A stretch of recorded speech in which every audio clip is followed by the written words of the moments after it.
इस सृष्टि को, इस पृथ्वी को शुद्ध व पवित्र कर दें। इसके निमित्त हमने देव यज्ञ किया।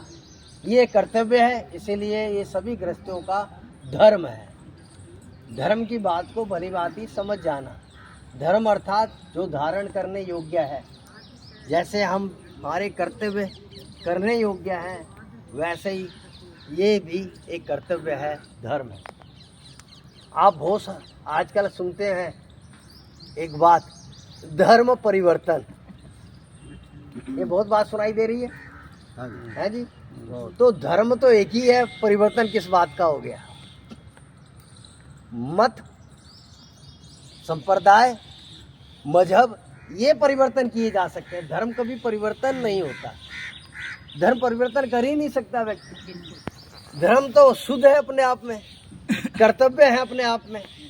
जो भी शुभ कार्य है वो सारे धर्म के अंतर्गत आते हैं, तो कैसे वो परिवर्तन हो जाएगा? तो धर्म कभी परिवर्तन नहीं हो सकता। हाँ, धर्म को अशुद्ध किया जाता है, तब धर्म परिवर्तन। सनातन क्या है?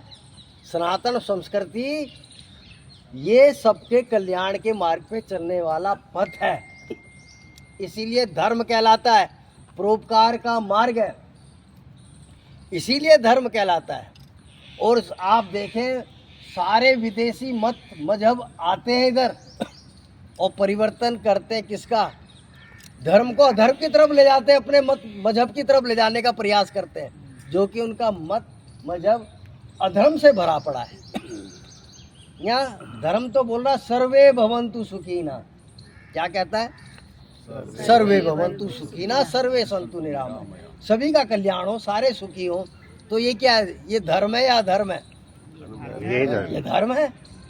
तो अब जो बोले सिर्फ मैं वो मेरा चेला ही पक्का, बाकी सब बेकार, यही माने, यही जाएगा सीधे स्वर्ग में, बाकी सब नरक में जाने वाले। तो ये क्या अधर्म है या धर्म है? अधर्म। तो अधर्म हुआ। जो बोले कि नहीं मेरा, जो मेरी बात जिसने मान ली, जो मेरी राह पे चल पड़ा, जिसने इस मेरे मंत्र को पकड़ लिया, वो उसका कल्याण होगा। तो ये क्या है? ये तो अधर्म हो गया, बाकी का कल्याण ही नहीं होगा। जो शुभ कार्य करा तो भी उसका कल्याण नहीं होगा। ऐसा क्या मतलब है? तो यहाँ जो सनातन बोलता है, हम सबको हमारे कर्मों का फल मिलना ही मिलना है। शुभ करो उसका फल मिलेगा, शुभ करो उसका फल मिलेगा। यहाँ तो ये बोल रहा है। तो ये धर्म है या अधर्म है? जो कर्म करोगे वैसा मिलेगा फल। तो ये धर्म है, सीधे समझ में आता है। और जो बोले तुम कुछ भी कर दो लेकिन मेरी बात मानो तो तुम्हारा कल्याण हो जाएगा, तो वो क्या है? अधर्म है। इनका क्या नाम है फिर? मत मजहब।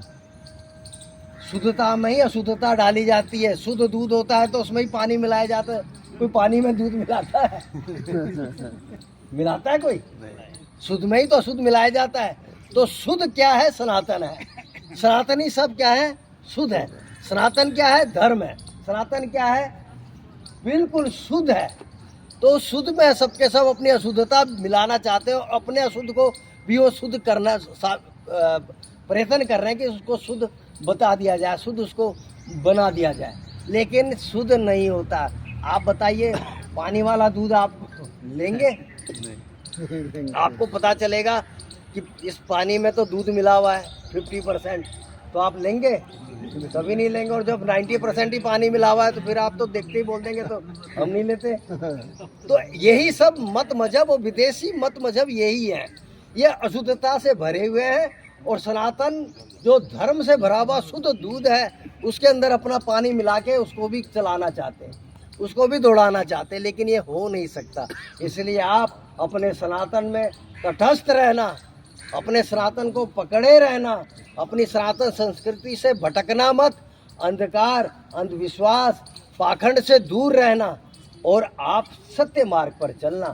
जैसा जैसा हमारे सत्य शास्त्रों में लिखा है, जैसा वेदों में लिखा है, जैसा हमारे भगवत गीता को आप पढ़िए उसमें लिखा है, जैसा उपनिषदों में लिखा है, जैसा हमारे 6 शास्त्रों में लिखा है, उनको आप पढ़िए, समझिए और उनका अनुसरण कीजिए। और अच्छे जो ज्ञानी जन हैं उनका अनुसरण कीजिए। केवल बोल देने से या गुरु को चेले को दे दिया गुरु ने मंत्र और मान लो, नहीं, ऐसा नहीं होता। इसलिए सत्य का आश्रय लेना असत्य की तरफ मत चलना, मत मजहब को मत पकड़ना, ये आपको अंधकार पे ले जाएंगे। कोई स्वर्ग कोई नर्क मृत्यु के बाद नहीं है। जो कुछ है ये जीवन के अंदर है, जीवन में ही घटता है। जब शरीर ही नहीं तो भोग कौन करेगा? ये शरीर ही भोग करता है। यहाँ अगर आपका परिवार में सुख शांति है, समृद्धि है, आपके जीवन के अंदर स्वास्थ्य है, अच्छा है आपका शरीर, तो आप ही स्वर्ग के अंदर हो। और